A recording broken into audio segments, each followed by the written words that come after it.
नमस्कार दोस्तों। आज हम इस वीडियो में इसरो प्रोपल्शन कॉम्प्लेक्स जिसको हम कहते हैं IPRC, इसका ये प्रीवियस ईयर क्वेश्चन को जो टेक्नीशियन बी इलेक्ट्रीशियन का ये प्रीवियस ईयर क्वेश्चन है, इसका एग्जाम हुआ था 22 अप्रैल 2018 में इसका एग्जाम हुआ था। आज हम इस वीडियो में इस क्वेश्चन पेपर को डिटेल में डिस्कशन करेंगे क्योंकि इसी IPRC का एग्जाम 10 अप्रैल 2022 में होने वाला है। इसलिए आज हम इस क्वेश्चन पेपर को डिटेल में, ये सेट ए का क्वेश्चन पेपर को डिटेल में डिस्कशन करेंगे। और इसे डिस्कशन करने से पहले इसका क्वेश्चन पैटर्न थोड़ा देखो इसका जो क्वेश्चन पैटर्न है ये 60 क्वेश्चन आता है और हर एक क्वेश्चन के लिए 3 मार्क रहता है, तो इसलिए टोटल मार्क कितना होगा 180 मार्क होगा। तो और इसमें नेगेटिव मार्किंग भी है, एक रॉन्ग आंसर के लिए 1 मार्क माइनस होगा। और ये जो एग्ज़ाम होगा इसमें 1.5 घंटे के लिए, इसका टाइम ड्यूरेशन 1.5 घंटा है, मीन्स 90 मिनट का एग्जाम होगा। तो चलो आज हम इस वीडियो में एक के बाद एक सारे क्वेश्चन को डिटेल में डिस्कशन करेंगे। देखो पहला क्वेश्चन है direction of dynamically induced EMF is given by. देखो जो डायनामिकली इंड्यूस्ड ईएमएफ होता है उसका डायरेक्शन हम फ्लेमिंग्स लेफ्ट हैंड रूल के मुताबिक हम डिसाइड करेंगे, या गॉस लॉ के मुताबिक, या फ्लेमिंग्स राइट हैंड रूल के मुताबिक, या बायट-सावर्ट लॉ के मुताबिक हम डायनामिकली इंड्यूस्ड ईएमएफ का डायरेक्शन मालूम करते हैं। तो इसका आंसर होगा जो फ्लेमिंग्स राइट हैंड रूल होता है, इसी रूल के मुताबिक हम डायनामिकली इंड्यूस्ड ईएमएफ का डायरेक्शन हमें मालूम होता है। तो ऑप्शन नंबर सी होगा इसका करेक्ट आंसर। और ये जो फ्लेमिंग्स राइट हैंड रूल होता है ये जनरेटर के लिए एप्लीकेबल होता है, और जो फ्लेमिंग्स लेफ्ट हैंड रूल होता है ये मोटर के लिए एप्लीकेबल होता है। तो इस क्वेश्चन का आंसर ऑप्शन नंबर सी होगा करेक्ट आंसर। देन देखो नेक्स्ट क्वेश्चन है, देखो जो बेसिक यूनिट ऑफ इंडक्टेंस, जो इंडक्टेंस होता है इसका बेसिक यूनिट क्या है, वेबर, कूलम, फैराड या हेनरी। तो देखो इंडक्टेंस का यूनिट होता है हेनरी, ऑप्शन नंबर डी होगा करेक्ट आंसर। जो वेबर होता है ये फ्लक्स का यूनिट है, जो फैराड होता है ये कैपेसिटेंस का यूनिट है, और जो कूलम होता है ये चार्ज का यूनिट है। तो इसलिए ऑप्शन नंबर डी होगा इसका करेक्ट आंसर। देन देखो next question, which device store electrical energy. इनमें से कौन सा डिवाइस इलेक्ट्रिकल एनर्जी को स्टोर करके रखता है, इंडक्टर, कैपेसिटर, थर्मिस्टर या रेजिस्टर। तो इसका आंसर होगा जो कैपेसिटर होता है ये इलेक्ट्रिकल एनर्जी को स्टोर करके रखता है। तो ऑप्शन नंबर बी होगा इसका करेक्ट आंसर। देन देखो next question, condition of Ohm's law. Ohm's, ये 4 ऑप्शन में से कौन सा ओम्स लॉ का कंडीशन है। पहला ऑप्शन देखो टेम्परेचर कांस्टेंट रहना चाहिए, या वोल्टेज और करंट का जो रेशियो होता है वो भी कांस्टेंट रहना चाहिए, या करंट और वोल्टेज दोनों डायरेक्टली प्रोपोर्शनल होते हैं, या टेम्परेचर वेरी होना जरूरी होता है। तो इसका आंसर होगा देखो जो ओम्स लॉ होता है इसका कंडीशन देखो ये ऑप्शन ए बी सी तीनों का ऑप्शन करेक्ट है। इसमें टेम्परेचर भी कांस्टेंट होता है, वोल्टेज और करंट का जो रेशियो होता है वो भी कांस्टेंट होता है, और वोल्टेज करंट जो होता है वो डायरेक्टली प्रोपोर्शनल वोल्टेज होता है, ये भी करेक्ट आंसर है। तो इसका मोस्ट अप्रोप्रिएट आंसर कौन सा होगा ना, जो temperature should be remain constant, ये होता है ओम्स लॉ का मोस्ट अप्रोप्रिएट आंसर। तो ऑप्शन नंबर ए होगा इसका correct answer. Then next question देखो, नेक्स्ट क्वेश्चन है यूनिट ऑफ रिएक्टिव पावर। जो रिएक्टिव पावर होता है उसका यूनिट VA होता है, या VAR होता है, या वाट होता है, या kVA होता है। तो इसका आंसर होगा जो रिएक्टिव पावर होता है उसका जो यूनिट होता है वो VAR होता है, ऑप्शन नंबर बी होगा इसका करेक्ट आंसर। और जो VA और ये जो kVA ये दोनों हमारा अपरेंट पावर का यूनिट है, VA और kVA। और जो ये वाट होता है ये हमारा एक्टिव पावर का यूनिट है। तो इसीलिए रिएक्टिव पावर जो होता है ऑप्शन नंबर बी होगा इसका करेक्ट आंसर। देन देखो next question, A 20 volt is induced, a voltage of 20 volt induced in a coil of current through it changes from 10 ampere to 20 ampere in 5 second. मान लो ये हमारा कोयल है, इस कोयल में 20 वोल्ट वोल्टेज इंड्यूस्ड हो रहा है। कब ना, जब हम क्या करते हैं ना 10 एम्पियर इसमें करंट फ्लो हो रहा था, लेकिन 5 सेकेंड के अंदर इस 10 एम्पियर करंट 20 एम्पियर तक इनकी जगह 20 एम्पियर हो गया। तो उस कंडीशन में इसका ये जो कोयल है इसका इंडक्टेंस क्या होगा। तो इसका देखो फॉर्मूला है voltage is equal to inductance into DI divide by DT, ये होता है इसका फॉर्मूला। तो वोल्टेज कितना है, देखो वोल्टेज कितना है 20 वोल्ट, तो 20 volt is equal to L, इसका वैल्यू हमें निकालना होगा। तो L को L लिखेंगे, DI बाई DT, देखो DI मीन्स करंट में चेंजेस कितना हुआ है 10 एम्पियर था पहले, बाद में 20 एम्पियर हो गया, तो कितना चेंज होगा, 20 से 10 को माइनस करने से 10 होगा, डिवाइड बाई dt कितना टाइम में, 5 सेकंड में, तो नीचे लिखेंगे 5, तो 5 से 10 को कैंसिल करने से 2 होगा, ये जो 2 होता है ये इधर आएगा तो नीचे डिवीजन होगा, तो कैंसिल करने से 10 होगा इसका आंसर। तो इसका करेक्ट आंसर क्या होगा, option number B 10 henry inductance produce होगा जब किसी भी कॉइल में 20 वोल्ट इंड्यूस्ड होता है, जब 10 एम्पियर करंट 10 एम्पियर से 20 एम्पियर करंट 5 सेकंड के अंदर होता है। तो इसका answer option number B is the correct answer. Then देखो नेक्स्ट क्वेश्चन देखो, नेक्स्ट क्वेश्चन है in single phase AC motor condenser is used for, किसी भी सिंगल फेज इंडक्शन मोटर में हम कंडेंसर को हम क्यों यूज करते हैं, कंडेंसर या कैपेसिटर का यूज हम क्यों करते हैं, क्योंकि हमें फेज को स्प्लिटिंग करना होता है, या करंट को कम करना होता है, मिनिमाइज करना होता है, या रेडियो इंटरफेरेंस को कम करना होता है, या लॉसेस को कम करना होता है। तो इसका आंसर होगा किसी भी सिंगल फेज एसी मोटर में हम कंडेंसर को इसलिए यूज करते हैं क्योंकि हमें फेज को स्प्लिट करना होता है। ऑप्शन नंबर ए होगा इसका करेक्ट आंसर। देन देखो नेक्स्ट क्वेश्चन है ए डाइलेक्ट्रिक मटेरियल मस्ट बी, देखो जो डाइलेक्ट्रिक मटेरियल होता है वो एक रेजिस्टर होता है, या एक सेमीकंडक्टर होता है, या इंसुलेटर होता है, या गुड कंडक्टर होता है। तो इसका आंसर होगा जो डाइलेक्ट्रिक मटेरियल होता है वो एक इंसुलेटर जैसा काम करता है, तो option number C is the correct answer. और जो डाइलेक्ट्रिक होता है इसको हम कैपेसिटर में यूज करते हैं, कैपेसिटर में 2 कंडक्टर 2 साइड में रहता है, उसके बीच में जो रहता है वो होता है डाइलेक्ट्रिक, और ये इंसुलेटर जैसा काम करता है, तो ऑप्शन नंबर सी होगा इसका correct answer. Then next question है देखो capacity of battery is measured in, देखो किसी भी बैटरी का जो कैपेसिटी होता है उसको हम एम्पियर में मेजर करते हैं, या वोल्ट में मेजर करते हैं, या वाट में मेजर करते हैं, या एम्पियर आवर में मेजर करते हैं। तो इसका आंसर होगा जो बैटरी होता है इसका कैपेसिटी को हम एम्पियर आवर में मेजर करते हैं, ऑप्शन नंबर डी होगा इसका करेक्ट आंसर। क्योंकि देखो मोबाइल में जो बैटरी होता है उसमें देखो मिली एम्पियर आवर होता है, milliampere hour 5000 milliampere hour 6000 milliampere hour means ये जो मिली एम्पियर आवर होता है ये एम्पियर आवर का स्मॉल यूनिट होता है, तो इसीलिए किसी भी बैटरी का कैपेसिटी को हम एम्पियर आवर में मेजर करते हैं, ऑप्शन नंबर डी होगा इसका करेक्ट आंसर। देन देखो next question, Which one of the following instrument used for measuring the specific gravity of electrolyte, जो इलेक्ट्रोलाइट होता है उसका स्पेसिफिक ग्रेविटी को मापने के लिए मेजर करने के लिए हम हाइड्रोमीटर का यूज करेंगे, या बारोमीटर का यूज करेंगे, या वोल्टामीटर का यूज करेंगे, या इलेक्ट्रोमीटर का यूज करेंगे। तो इसका आंसर होगा किसी भी इलेक्ट्रोलाइट की स्पेसिफिक ग्रेविटी को मेजरिंग करने के लिए हम हाइड्रोमीटर का यूज करते हैं, तो option number A is the correct answer. Then देखो नेक्स्ट क्वेश्चन क्या है, नेक्स्ट क्वेश्चन है 6 1.5 volt cells are connected in parallel the output voltage क्या होगा। देखो जब 6 सेल आप एवरी सेल का वोल्टेज कितना है 1.5 वोल्ट, इसको हम पैरेलल में कनेक्शन करेंगे तो टोटल वोल्टेज कितना रहेगा। मान लो ये एक हमारा बैटरी है सेल है, ये और एक सेल है 2 3 4 5, मान लो इधर एक है 6, ये आपस में पैरेलल में कनेक्शन है, तो और एवरी सेल का कितना है 1.5 वोल्ट, ये भी 1. सभी के सभी 1.5 वोल्ट है, तो इस कंडीशन में टोटल वोल्टेज कितना होगा।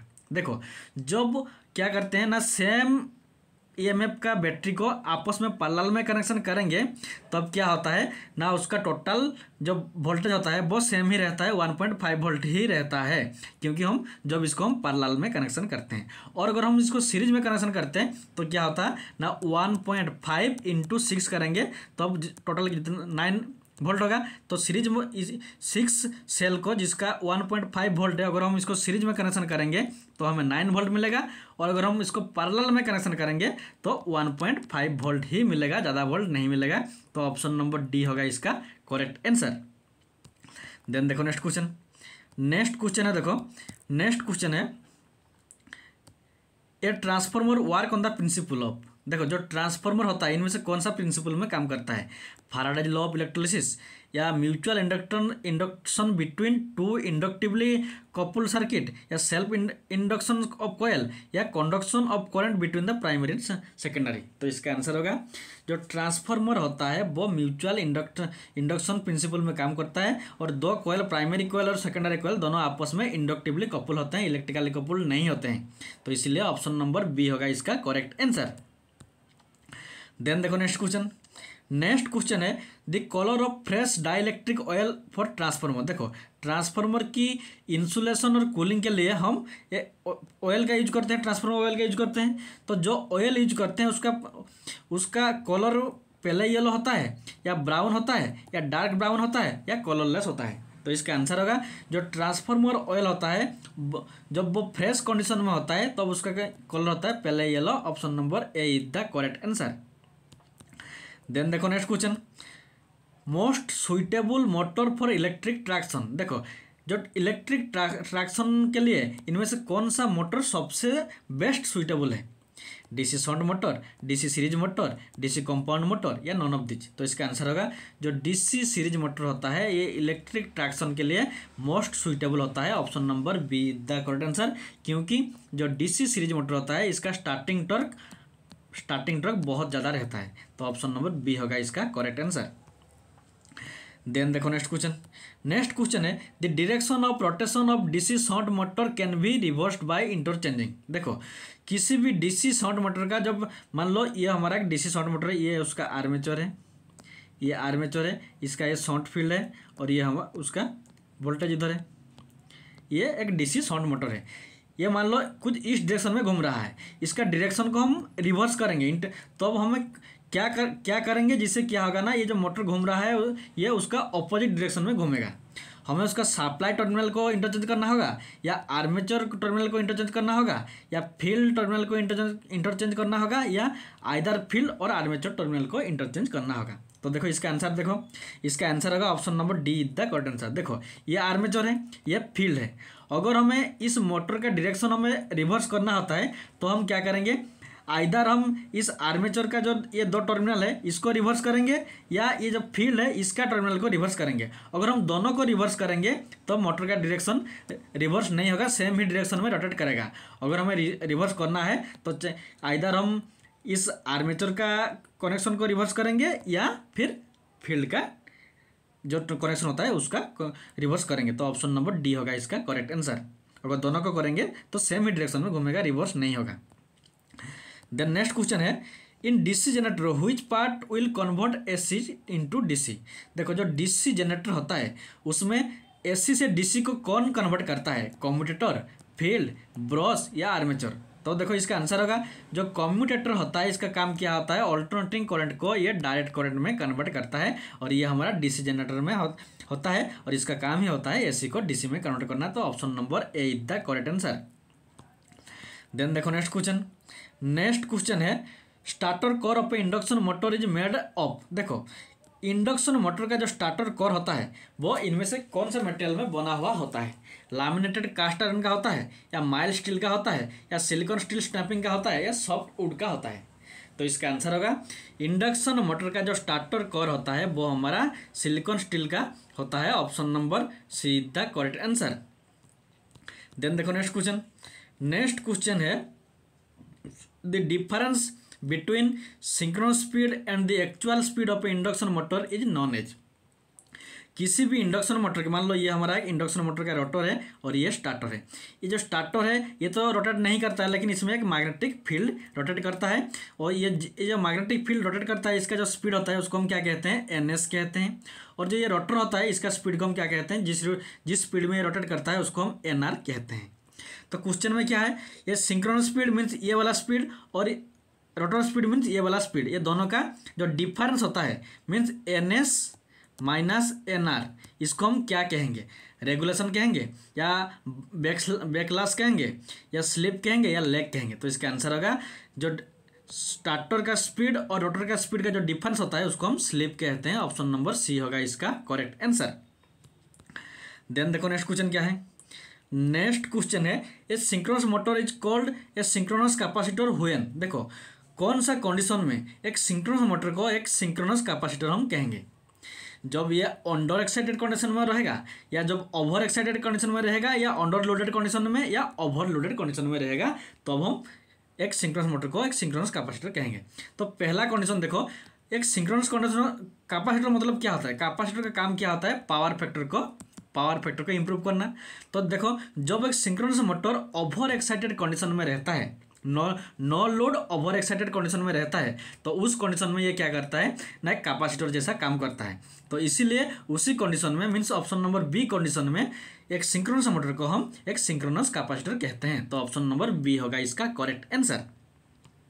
देन देखो नेक्स्ट क्वेश्चन है continuity of an electrical circuit is usually check by. देखो जब हम किसी भी इलेक्ट्रिकल सर्किट का जो कॉन्टिन्यूटी टेस्ट करते हैं तो हम किसका सहारा लेते हैं, वोल्ट मीटर से मेजरिंग करते हैं या एमीटर से या ओम मीटर से या मेगर से। तो इसका आंसर होगा जब किसी भी इलेक्ट्रिकल सर्किट का हम कॉन्टिन्यूटी टेस्ट चेक करते हैं तब हम ओम मीटर का यूज करते हैं। तो ऑप्शन नंबर सी होगा इसका करेक्ट आंसर। देन देखो नेक्स्ट क्वेश्चन है द एक्सपांसन ऑफ MCCB। जो ये MCCB है इसका फुल फॉर्म क्या है, main control circuit breaker, motor control circuit breaker, miniature circuit breaker या मोल्डेड केस सर्किट ब्रेकर। तो इसका आंसर होगा ऑप्शन नंबर डी। जो MCCB होता है यह मोल्डेड केस सर्किट ब्रेकर होता है। तो option number D is the correct answer.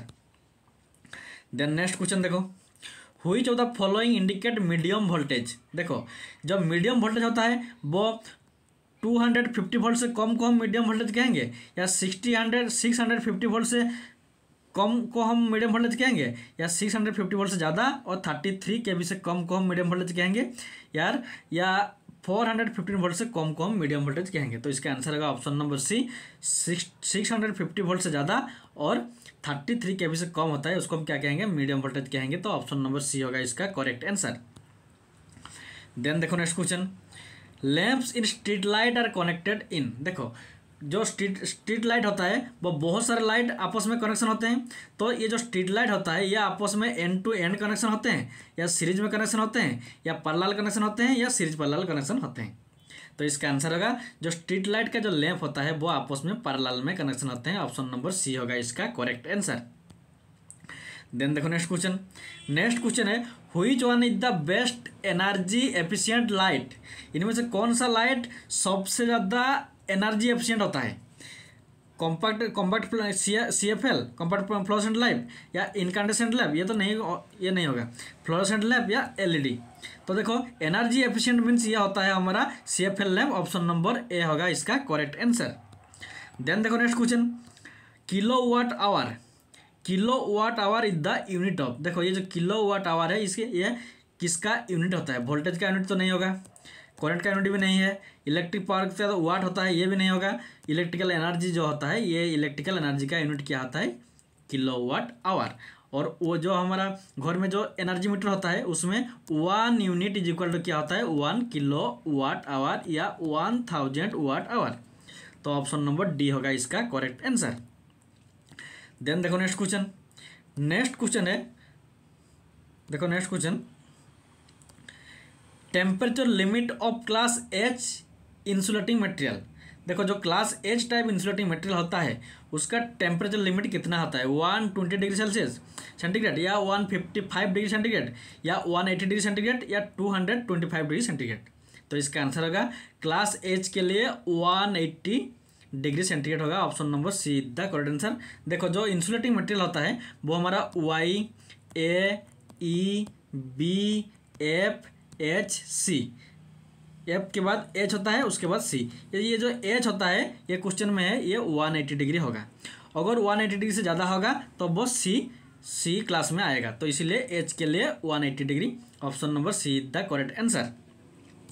Then देखो नेक्स्ट क्वेश्चन क्या है, देखो nominal diameter of 16 SWG standard wire gauge. 16 standard wire gauge जो वायर होता है उसको हम अगर मिलीमीटर में कन्वर्ट करेंगे 16 SWG को अगर हम मिलीमीटर में कन्वर्ट करेंगे तो कितना मिलीमीटर होगा, 1.6 मिलीमीटर होगा या 1.2 होगा या 16 होगा या 12 होगा। तो इसका आंसर होगा 16 wire gauge means 1.6 millimetre. Option number A is the correct answer.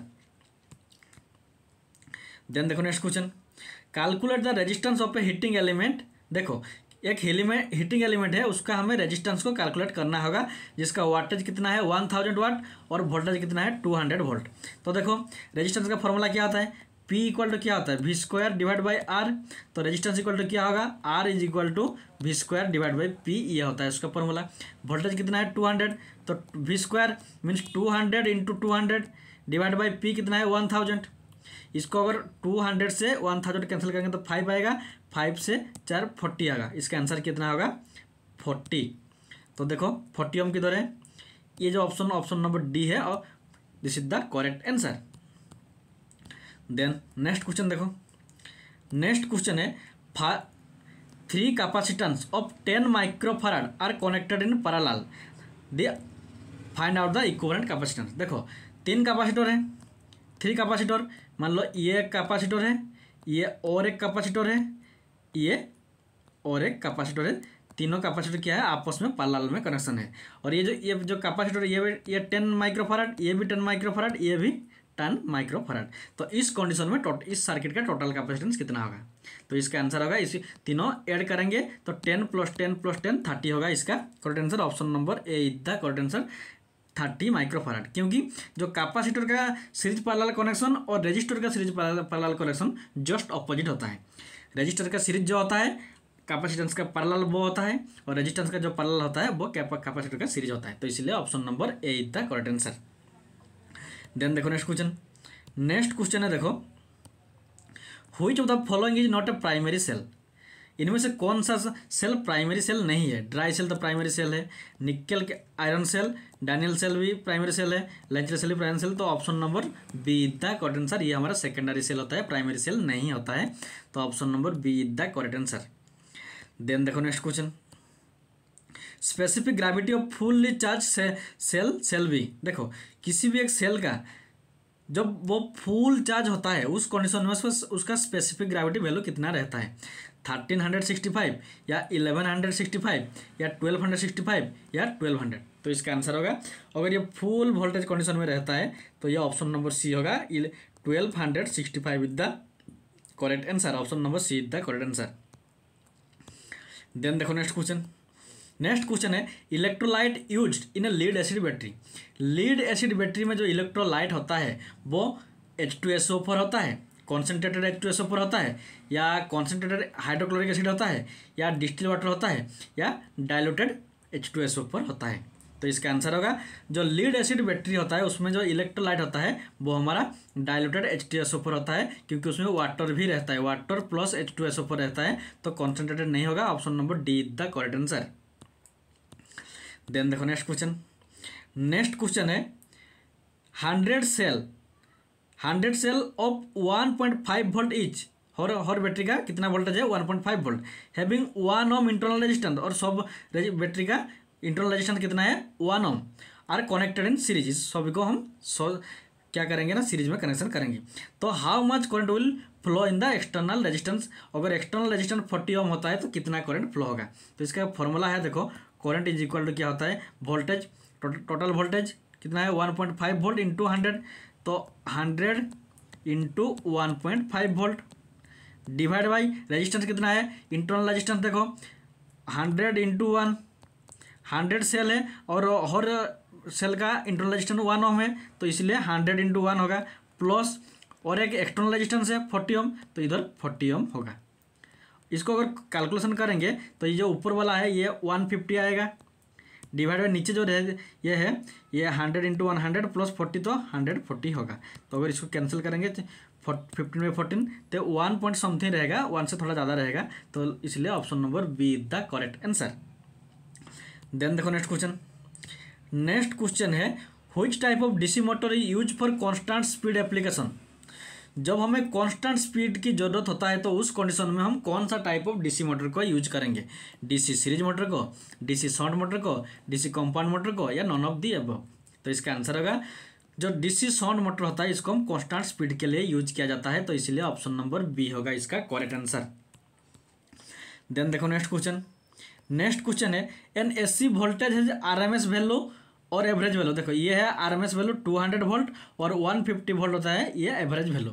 तो इसका फॉर्म फैक्टर क्या होगा, तो जो फॉर्म फैक्टर होता है इसका फॉर्मूला क्या होता है, form factor is equal to RMS value divide by average value, ये होता है फॉर्म फैक्टर का फॉर्मूला।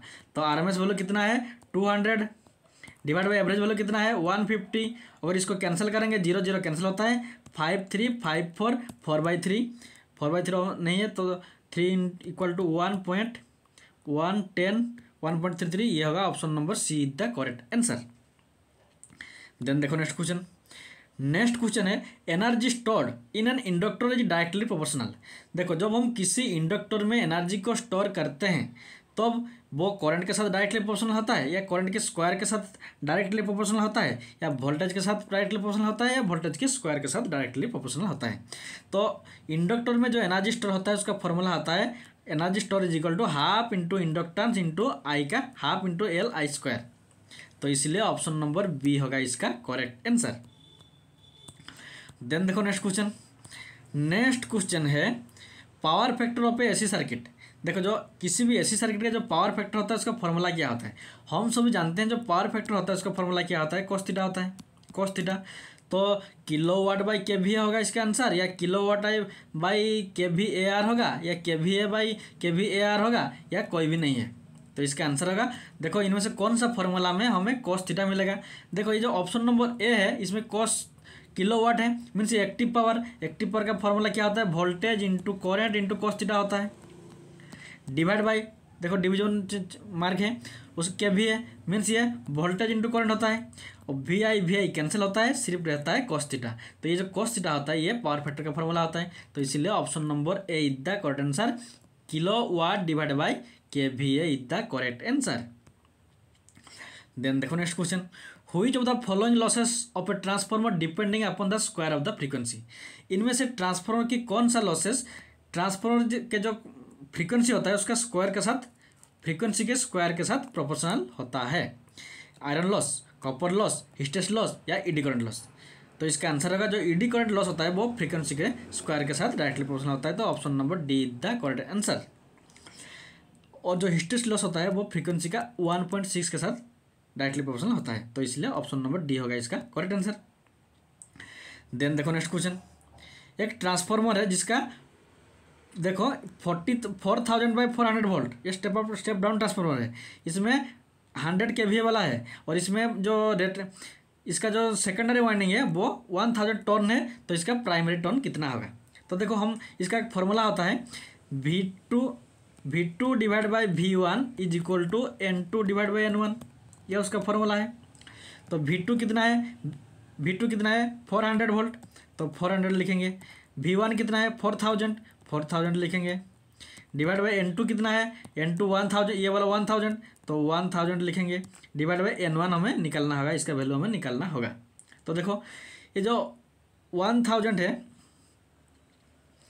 1000 इधर 20 कैंसिल होगा, और इधर 4 का 1000 रहेगा, और इधर 10 रहेगा, तो 1/100 रहेगा, 100 इंटू 4 कितना रहेगा 400। तो 4 थोड़ा देखो दोबारा ऐसे करेंगे, इसका फॉर्मूला क्या है, देखो इसका फॉर्मूला है N2 divide by N1 is equal to V2 divide by V1। तो N2 कितना है, देखो सेकेंडरी वाइंडिंग का नंबर ऑफ टर्न कितना है 1000, तो ऊपर में लिखेंगे 1000 डिवाइड बाई N1 हमें निकालना होगा। V2 सेकेंडरी में वोल्टेज कितना है 400 वोल्ट, तो 400 वोल्ट लिखेंगे, डिवाइड बाई प्राइमरी में कितना वोल्टेज है 4000 है, 4000 वोल्ट हो गया। तो ये 20 कैंसिल हो गया, 4 इंटू 10 इधर नीचे 10 रह गया।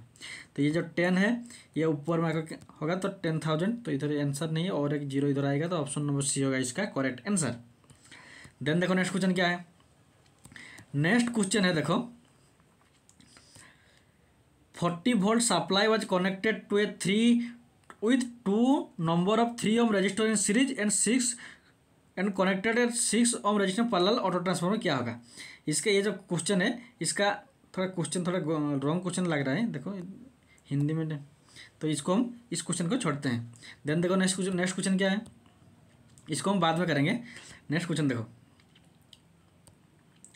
एनर्जी कंज्यूम्ड बाय लैंप, एक लैंप है, जो लैंप होता है उसका वाटेज कितना है वो 100 वाटेज है, और वोल्टेज की रेटिंग कितना है 230 वोल्ट है। सिंगल फेज एसी सप्लाई 10 घंटे के लिए ये काम करता है, तो इसमें कितना एनर्जी कंज्यूम करेगा।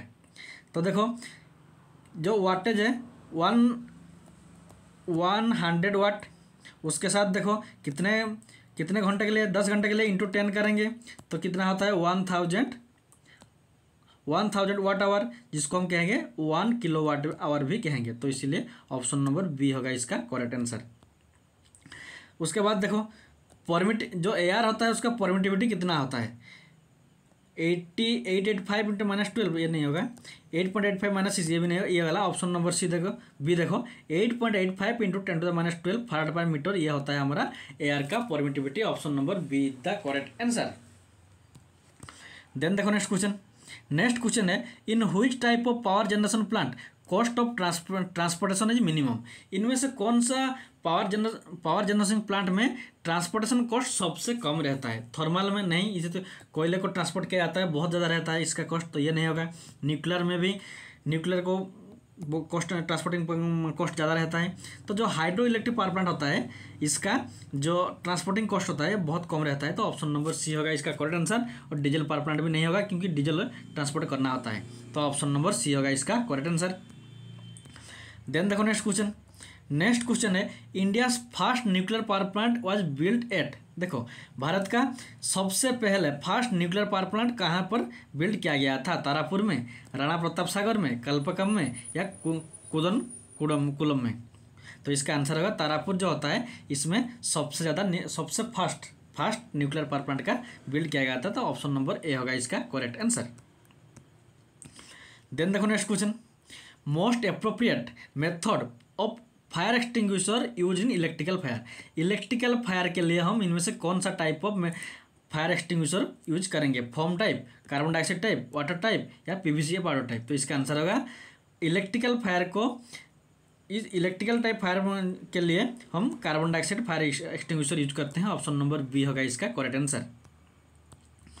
देन देखो next question current in inductive circuit, एक इंडक्टिव सर्किट का जो करंट होता है वो वोल्टेज से लैग करता है या वोल्टेज से लीड करता है या एक ही वोल्टेज के साथ एक ही फेज में रहते हैं या नॉन ऑफ दीजिए, तो इसका आंसर होगा देखो जो इंडक्टिव सर्किट होता है उसमें लैगिंग पावर फैक्टर होता है, मीन्स मान लो ये वोल्टेज है ये करंट है, दोनों के बीच में कौन लैगिंग है ना, जो करंट होता है वो लैग रहता है, वोल्टेज लीडिंग रहता है, तो जो इंडक्टिव सर्किट होता है उसमें करंट लैग होता है वोल्टेज से, तो ऑप्शन नंबर ए होगा इसका करेक्ट आंसर। और अगर ये कैपेसिटिव सर्किट होता तो इसमें करंट लीड करता है वोल्टेज से, लेकिन इसमें ऑप्शन नंबर ए होगा इसका करेक्ट आंसर।